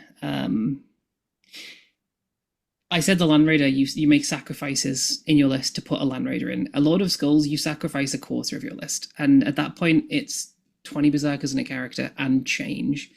It's 1 or 2 of your damage pieces for a damage piece that could be incredible, could run the game around itself, could get one shot by some random las cannon shots downfield. It's I think a lot of Skulls goes in explain yourself. It's definitely not Sadcon, but I genuinely don't think it's even saucy at the price point it's at. And I think that is the main thing holding it back is the price point. It's just too expensive. 505 points is too much. It's obscene. There are 2 things in my math that killed Catan in one shot. If you included stratagems, it was a 20 man of Khorne Berzerkers with grenade, their pistols, and obviously all their attacks. And then it was the Khorne Lord of Skulls with tank shock. I think it's an average of 18 damage, which means that there is like a 40% chance that it just doesn't. I And that's my mental math says it's way worse than that because you're only throwing so many big attacks at them. It's just variance is crazy high with its low attack Variance is volume. terrifying, yeah. it, Into a 4-pin button. the 4 up invuln is the They spike. just roll 2 extra saves, which isn't insane, and then you're just like, oh, I guess I die now. Yeah. Yeah, I explain yourself as 100% it. Above Wing Prince. Above Wing Prince. Get I'm talking Above about the Wing Invo. Prince. um Oh, you want way back there? I might I might run a Oh, Predator. no, he's ahead of a Predator. No, he's out of the Predator. I think he's below Fair enough. Invo. Invo sits at the top of Explain Yourself, I think, Fine, fine. forever. Fine, But fine, fine. yeah. All right, we got the Lord on Juggernaut.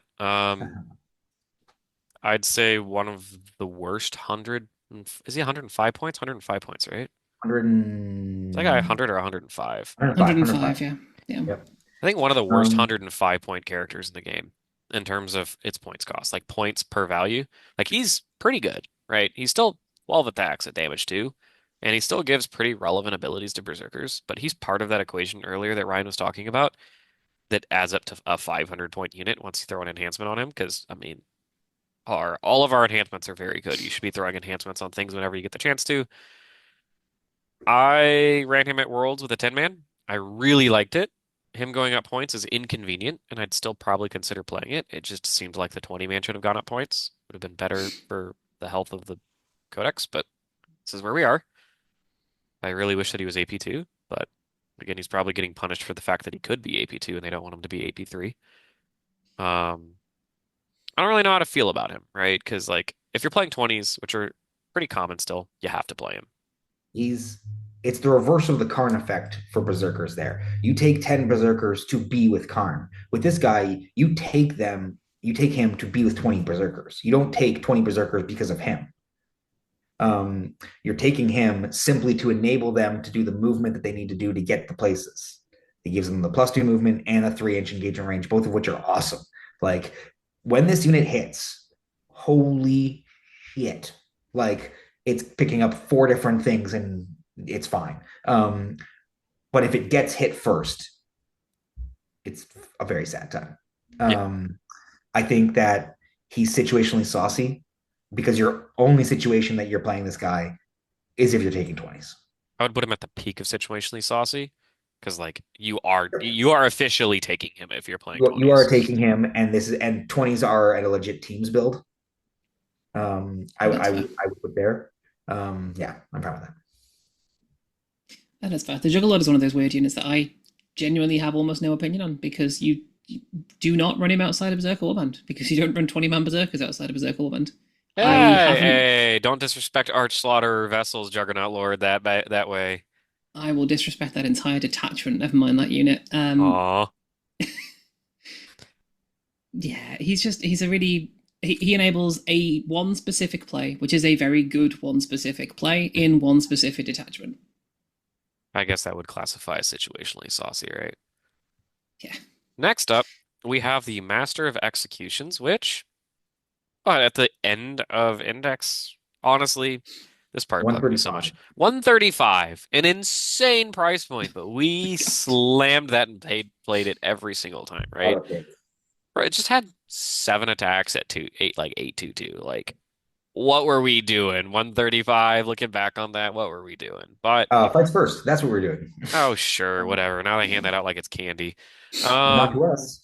not to us, Um, unless you're playing Core uh, Track. Uh, um, but I mean, he got a pretty sizable point cut all the way down to like 60 points, I think, at 60 the start of points. the edition, which he was dirt cheap, and they gave him reroll advances instead of fights first, which a lot of people just count like we just credited that at the beginning, but it's actually pretty solid. Usually, what Roll that advances means, and surges. yeah, and the reroll advances is really nice, especially when you have advance of Advantage charge. charge as a strat, which you have to invest a yes, resource into to actually get anything out of. I mean, like if it was in index, you'd be like, oh, I rolled a one, whatever, right?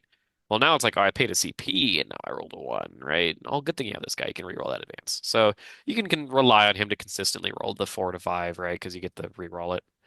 Right. Um, and he's still just as lethal as he was. He's not any less lethal. And now he generates CP. I don't think he generated CP He before. didn't generate TV before. No. So like at the beginning, we had him like all the way down at the bottom of situationally saucy, but I've found myself, in my opinion, changing on him quite a bit. I think he's the premier second Berserker leader if you're stuck on the 10 man builds. Because I'm Yeah. too disappointed with the Juggernaut Lord right now.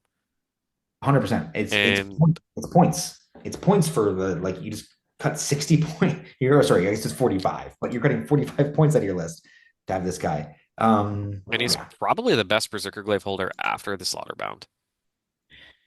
Yes. yes. Um, yes, but I mean, the gulf is big, in my opinion. The gulf is big, but if you need to shave 40 points off your list, he's not an appalling downgrade. I No, don't think he's in a falling downgrade. I think the issue is he doesn't kill big stuff even with the Berserker Glaive, and that's what you mean. That's what you need essentially at this point when you're investing the amount of 35 points into a +1 damage enhancement. That's 35 points. you need So to kill the expensive. stuff. You need to kill the stuff, and I don't think that 6 or 7 attacks kills the stuff. Um, just not enough volume. I think But that he's saucy somewhere. yeah, and I want a GT with him and Kharn, doing the double up into Rhinos. I really liked him. Having him plus the wing or the footprints on the table was like, oh, like you're just like spending 5 CP in a turn and still having some left over. It was so nice. With him being able to generate CP and then the I free think strats. I think in maybe I'm stealing Josie's thunder here, but and I'll throw it to you with this. The Gore track modes become a different ball game. Oh Staples. yeah, There, yeah, there's staples yeah.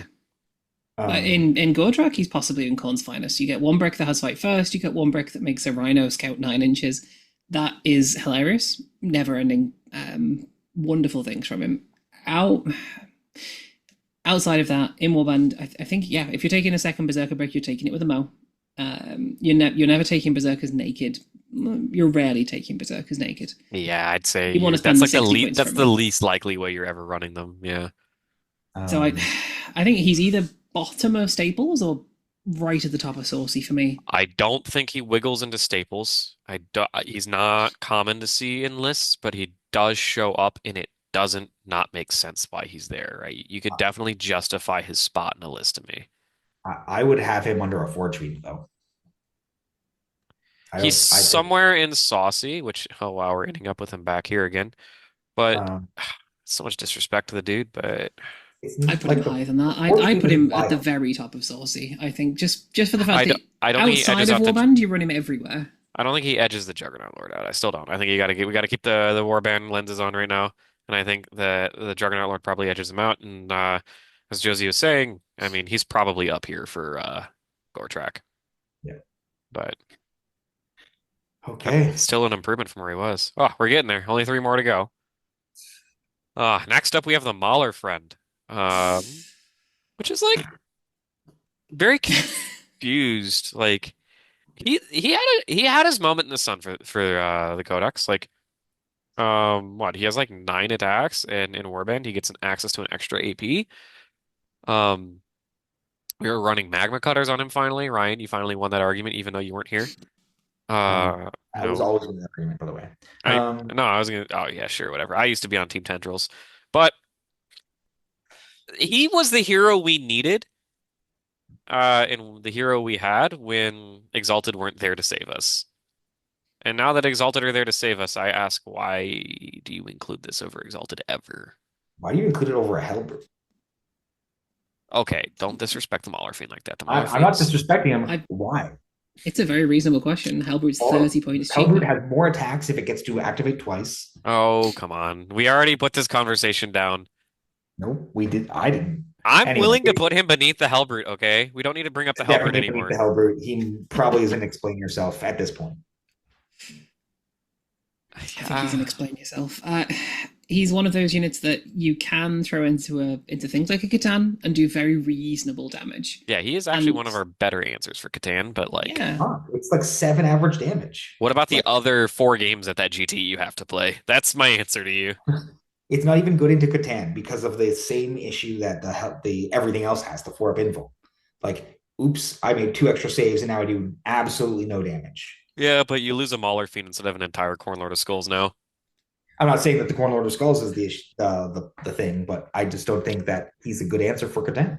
I just don't think that he's good. Yep. I think that every situation you want a Mauler Fiend, It's a crazy Helbrute that is he probably the got better buffed and answer. we're about to put him lower than where we had him. he Demon is. Head, It's just so hard to fit a Maulerfiend into a list. That is 150 a never-ending points. problem I have. It's so hard to put a Maulerfiend into a list and not feel like you could spend it better on so many other things. Okay. Well, we have a pretty balanced tier list going so far, guys. Yeah. Next up, we have the Rhino, which is probably going to be the easiest one we do. We really don't have to talk about it that much. It's really good. If you're not Right, running it, if you're running right behind Berserkers the, and yep. tens, yeah, if you're running Berserkers and tens and you're not running these, you're wrong. You're just wrong. Please stop walking your models up the table. I promise you these are good. I see so many people on Reddit being like, rate my warband list. And it's just like a bunch of Tin Mans walking around. And I'm like, what are you doing? Put them in a car. Please trust me. It's worth it. It's an action monkey. It has a ridiculous amount of shots. Like, it's routinely putting out like 20 shots between the 12 shots from the bolters. Run the bolters, not the combi weapon. And then the Havoc launcher, right? When you get the blast +4, right? You're like, you're getting there. And then Yeah. like the melee, it's not nothing. Melee's respect. Like I said, it killed the Lamartins. Like I tag shocked and then pressed one +1 AP'd and it beat up Lamartins. I'm just like, okay, cool. There's no reason not to put it. It's going to be below Berserkers because it's transporting the Berserkers. Yeah, But 'em. Yeah, 100%. I agree. but it sits right next to them. yep, Absolutely. there's not much Where's his conversation needs to be had vortex, here. The Josie? Rhino, Where's his vortex? the humble. I mean, probably still there. Yeah, in I mean, Gortrack I it's guess on it has five, to but be whatever. here, right? In Yeah, Gortrack. yeah. Gortrek gets the list. In Warband, it's exactly where Berserkers sit in whatever tier list you build. It's Yeah, their friend. All yeah. right. And then Ryan, we have your favorite one. It's been the one that you've always loved talking about. Take us home with the Terminators. I want them to be good so badly more than anyone, I think, and they're just not. They're just not good. 175? Is it 175 right now? I think they got a point cut. Yes. Is it No, they're 175? 175. Yeah. 175 for five. Crazy. They used to be 190, I think. They're never the rule continues to suck. Like they get reroll hits with their bolter shots that they then make their charge Okay, harder. And they the need the reroll charges. the reroll bolter shots is actually kind of sick because you are laying down 60 bolter shots into something, or like it's like 52 and then 12, and I it's have a sick. But now you just killed whatever's closer to you, and now you got to charge something else. That's why they gave you the reroll to charge because you just messed your charge up. That's what it's there And you've for. and you've just 100%. deep struck 350 points to shoot bolter shots at people. Yeah, they have horrible damage output considering the number of points that you spend into this unit. For 350 points, you get a bunch of power fists that are In 200 points in every other marine list. in a world of noise marines and people teching to kill Victrix Guard, they ain't it, Chief. And I'm not Yeah, spending. people are thinking they're going to survive. They're really not. They're T5, 3 wounds, 4 up invuln. They're worse Terminators durability wise than pretty much everyone else. We just don't. They're faster. Like I 7 inches is nice, but I just they don't like in the elite infantry battle. 8 pounds. Like what you're We're doing, but we're it's not we're strictly rebooting them. Terminators. We're rebooting them. Uh, Explain yourself. I think that they're not sad corn. They 100% can be effective. A 10-man in your line is a problem, but I don't think that they're. I've never seen a list be successful with Terminators. I have seen lists be successful with the Khorne Lord of Skulls. I've I'm made not. Invocatus successful. Maulerfiends have absolutely been successful at some point. I think Predators, Winged sad Demon corn Princes. is for the failed data sheets that just can't work. I don't think Terminators are that. I think they're just poorly written. They still could work in a world. All right, Um, Josie, be the tiebreaker. I was gonna say top of Sad Corn. My argument is the very, very bottom of explain yourself. yeah. Ugh. Worse than the Winged Demon Prince by far, but I don't know about by better far. than I don't know about 5 by las far. cannon shots that don't do anything.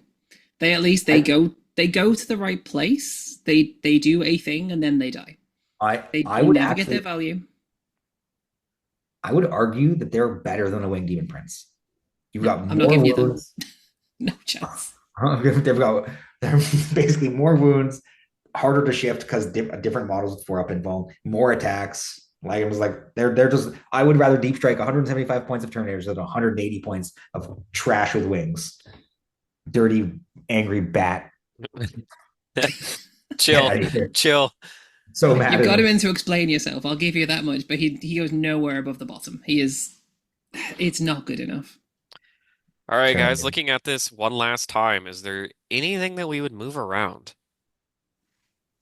I think that we disrespected the Forgefiend a little bit. I think that it's a lot better and a lot more common than at least the 2 data sheets above it. Um, I agree. I think that we I think, I mean, I agree with our own opinions. Like I agree with my own opinions are just and accurate, and like I everybody guess, else's are wrong. So hear that, uh, everybody on the internet and I everybody in the think that comments. We're right and you're not. yeah, there's a pretty fair representation of most stuff. I can't wait to get maybe some when we probably the next time we do a tier list is probably um right after new edition. And Unless the data so slate shakes stuff up enough, oh, right? yeah, sorry. You know what? We'll almost certainly do one for a data slate. So but realistically, I would love to see us not look at a tier list with a single detachment.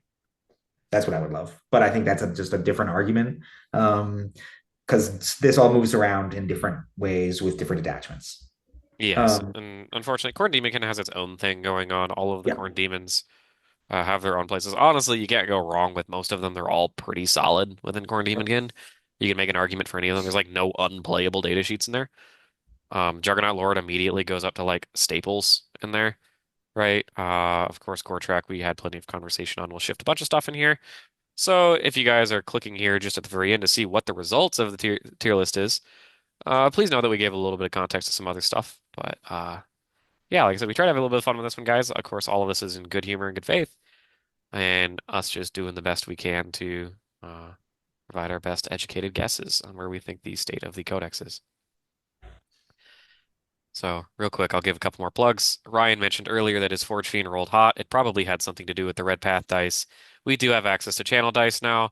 They're linked down below if you'd like to support us and get yourself a set of these awesome new dice. I love them. We have them in square or round. You're wrong if you choose round. Sorry, you're just wrong. But we have access for that if you'd like to be wrong by yourself with your own choice of dice. You have freedom of choice there. That and yeah. You guys got anything else you want to say before we close this one out? Round dice are better.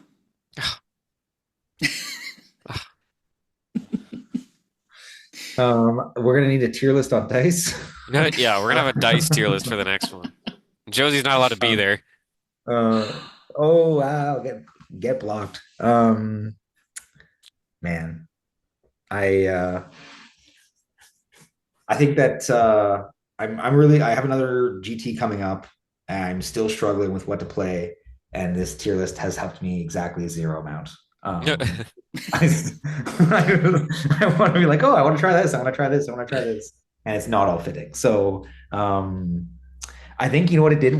I talked myself off a ledge though, because originally it's an Iron Man, and I was like, what if 25 points of my list is one activation? And it's just a Khorne Lord of Skulls, and I just can like move one thing and be done my turn. And then I just we as Why we were stop there? talking, You can have three Lord of Skulls and Angron and a squad of Jakhals. I think that all fits. no, thank you, I'm good. This I would need to source three Lords of Skulls, and Yeah, that's and just then what's happening. Ryan and I just got tickets to Adepticon. We're figuring out how to make that work. So Yep. we definitely have that coming up. I'm on, I don't know, all that Red Corsair stuff that just came out is maybe calling to me, but Ryan will probably beat me up if I don't bring World Leaders to Adepticon. So you got that to No, look I'm forward to. We do have to prep for, which should be post next slate, which hopefully is nice to us because we definitely deserve it. Because a lot of other people are getting presents in their stockings. I want one too. Uh, so with that, guys, we'll go ahead and close it out. All the normal stuff. Please like, subscribe. Please check us out on Discord. Please consider signing up for our Patreon where we offer workshops and all that other stuff. Um, thanks for sticking around. Thank you guys for supporting us. Stay healthy, stay safe, and kill, maim, burn.